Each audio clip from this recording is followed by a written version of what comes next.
journey we'll ride, with our passion burning bright. Up in Spurs we arise, eyes on the prize, victory in sight with all our might, with all our might, with all our might.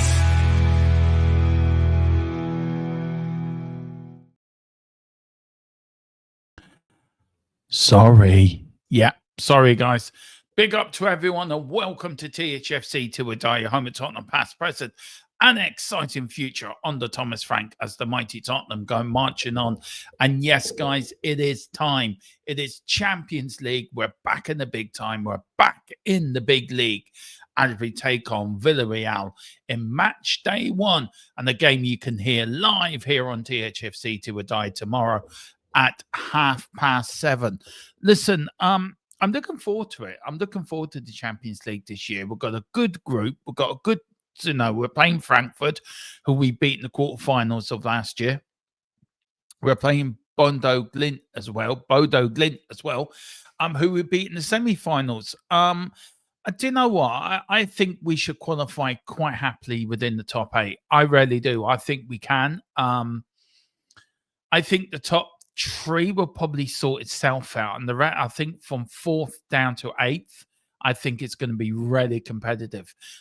And look, if we get into a playoff place, I don't think that would be a disaster either. Yeah, the extra game in January probably won't help, but I think, look, it's all about getting into the round of 16, and that's all it should. That's what all this should be about. But these games, home games, are so important. It's about winning your home games and picking points away from home. I think that is crucial for the game tomorrow. Look, I'm expecting a really high intense game after the game at West Ham on Sunday, which I thought we were absolutely exceptional. I thought players stood out, especially in that second half. Especially Burfield stood out as well. Got a cracking first goal for the club as well. That pass from Romero, wowee, what a pass. I thought also, and I was saying this to a few people as well after the game, and maybe, over the last few days, that Tottenham in the past would have probably buckled or lost focus if, like, that VR decision went against us. We would have lost focus. That would have rattled us under different managers. Under Thomas Frank, we seemed to, yes, we were annoyed. Yes, we were frustrated by it.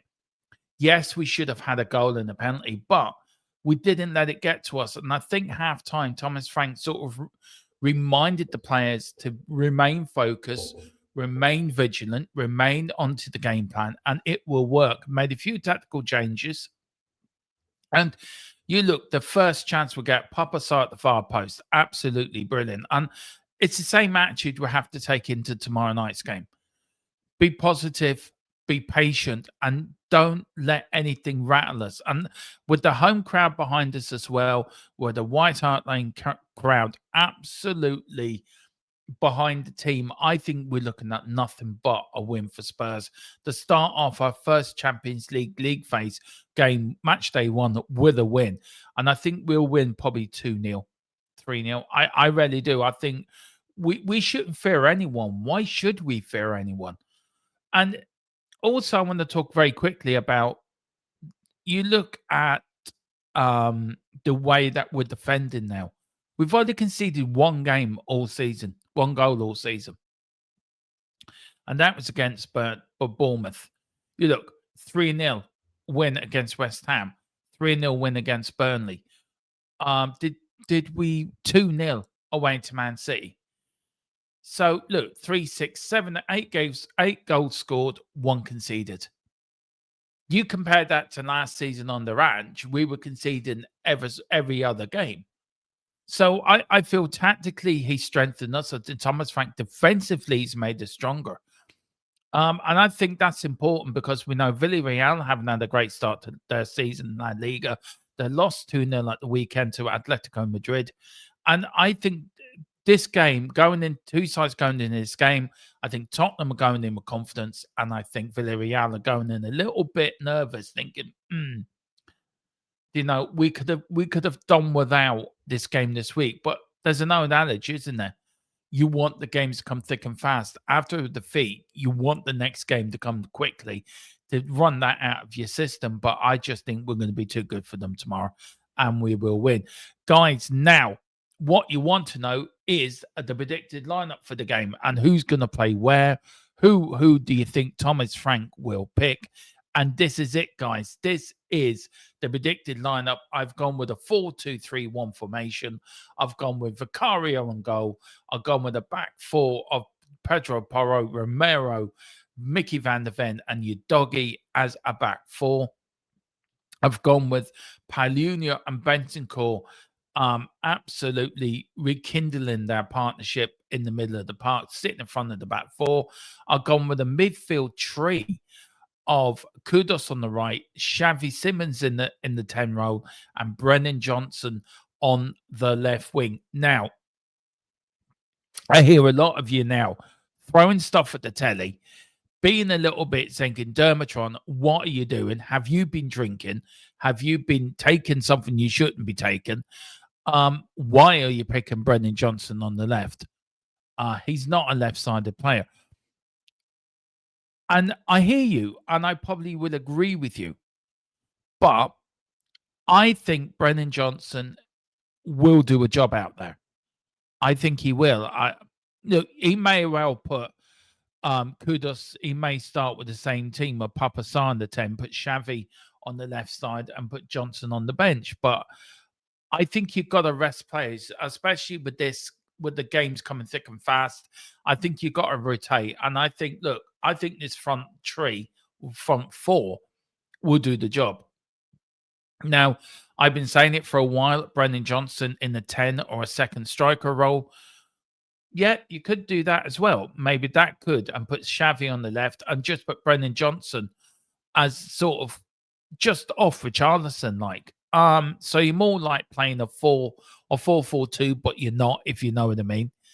But that's the team I've picked. And let me know if you agree or disagree. Let me know if you agree with Brendan, my think of picking Brendan Johnson. I think he can do a job out there.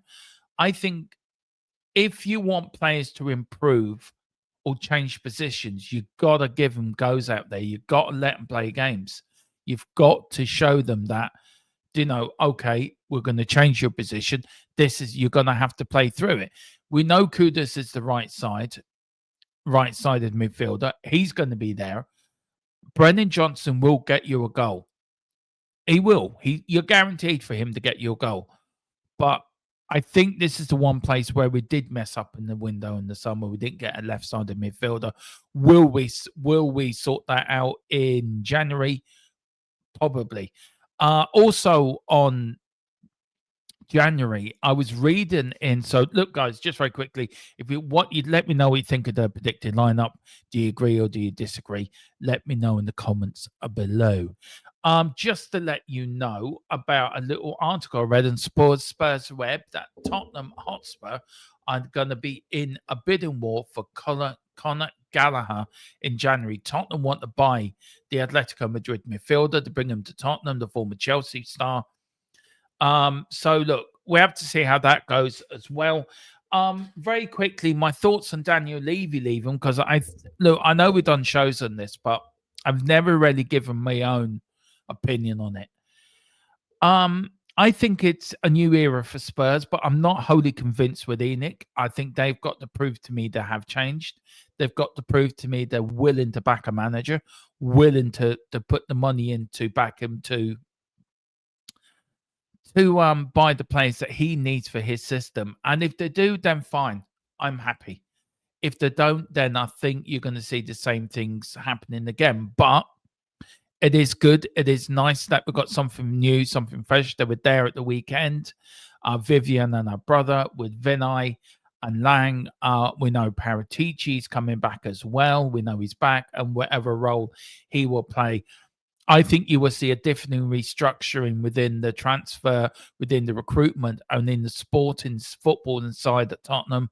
I think Thomas Frank will have more people to support him, to help him.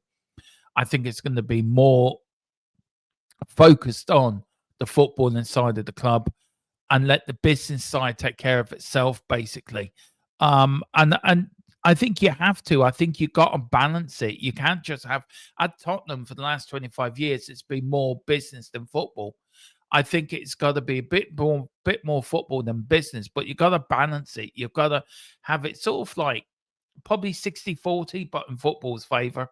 So look, thank you, Daniel Levy, for the stadium, for what you've done off the field. But on the field, I think that let you down. I think if there's going to be any sort of legacy for you, I think um, it will be the stadium and the training facilities at Tottenham. Right, guys. Last thing before we leave you, we did have our Fantasy Premier League back again. Our Fantasy Football League. Now, normally I would do a separate video for that, but I'm trying to push everything into one video. As you know, I am away on holiday, so I'm not as home as I normally would. Just to give you a little bit of the reason why. I'm looking after 4 dogs, so the only time I can stream is when they're in bed. It's when they've been put into their wherever they go to sleep. So it's very hard for me to do normal live media member shows. They will be coming back once I'm back home. I will be back once I'm back home. Then I will be back doing it normally as I normally would before match day. So I do apologize about that, guys. But look, bear with me. We will do the best we can. I'm here till Wednesday week, so yeah, I will try to do a member show on Thursday or Friday. Thursday, I think I'll try to do one of the member show. And don't forget, also next Tuesday, I'm back at 1:00 with Dave with Irish Lads Talk Spurs. That is back again for you guys, so please join us for that. Now, Fantasy League. There's been some big changes in the Fantasy League, I have to say. And this is it, guys. This is the bottom 12. This says 12-team league. So this is the bottom 6 from 6 to 12 or 12 to 6. We have Colm, who sadly has hit rock bottom of our league. Colm, I am sorry. He only gained 13 points last weekend. That's 137 points. We've got Kate, a girl that loves Spurs on 11th with 146. We've got Kuba 99 in 10th place with 36 points. He got the same points as Kate did on 167. We've got Dave there with 61 points, making the biggest margin in the bottom 6. He's on 184. He's a point behind Mary, who was rock bottom at the start. And look at Mary rise up the table. Big up to your Queen Mary. Hope you're doing well. And there you're rocketing up that table up to 48 points you got over the weekend. 185, a point ahead of Dave. So that's going to be interesting. But you're 10 points behind Ronan as well. He got 17 points. And James, who was making the early press at the start, has dropped to 6. He got 53 points. 206 points he got for the weekend. But this is where the big changes are happening. In 5th place, we've got Tony on 49 points, 211, 8 points clear of Darren Watts, who's behind. He's 8 points behind Darren with Sweet and Sour. 3 points he picked up, 219. Carl the Truth Simpson, big up Carl with Carl's kill shots, 52 points he made over the weekend with a 236. And we have a tie for the leader. Yes, he's been caught. Ryan has been caught. Ryan Tristan, Thomas the Frank Engine has been caught by me. Surprisingly, I was more shocked than anyone to find that I was joint top of the Fantasy Football League. I gained 80. I made a lot of changes to my team actually before the international break. 83 points I made over the weekend, 243. I'm joint top with Ryan. The rivalry is starting to do there. Carl is so close behind as well. It's going to be a tight battle until the end of the season. Let battle commence with you, Rhino. Let the fun begin. Let all the banter in and all the mind games start now. We're in for one hell of a title fight. I'm never done Fantasy League football before to this season, but I'm absolute loving doing it. Really am. But guys, that is it. that is your pre-game thoughts before Villarreal. Yes, I know it's a bit of a mismatch of a video. Again, I apologize, but normal videos will resume when I get back home. But guys, yeah, I'm really looking forward to the Champions League. Really looking forward to getting back and playing the big boys. Look, I think a good win tomorrow will set us up nice and smart for the campaign ahead.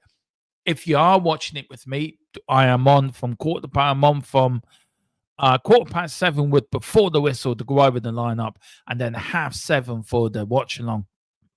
Also, guys, the game is live on Amazon Prime. It's also on TNT Sports as well. But if you can't afford TNT Sports, right, I'll let you into a little secret. Go and get Amazon Prime. You get a 30-day free trial and watch it on there. Doesn't cost you anything. But anyway, that's my little tippet of trying to save you a few quid. But guys, thank you all for watching. Please like, please subscribe. Let me know what you think of the predicted lineup as well. Let me know about the Fantasy Football League, where you're thinking that. Do you think me and Rhino could be dominating the league? Or do you think Carl, or do you think James could actually come back and make a big comeback? Because I know he's made changes to his team as well. And catch me and Rhino and Carl up. Or can Colin do the almighty and come back and finish bottom and win the whole thing by the end of the season? A long way to go, but it's going to be a few ups and downs. But guys, that is it. Thank you for watching. I'm back tomorrow at 7:15 with before the whistle. Whatever you do, come on, you Spurs, and Big Thomas Frank we trust. We never stop. The Champions League is back, and the number one North London side is in it. The European champions, the Europa League winners, we're in the big time. Let's go and win this trophy. Let's go and win the Champions League. Come on, you Spurs, and Big Thomas Frank we trust. See you later.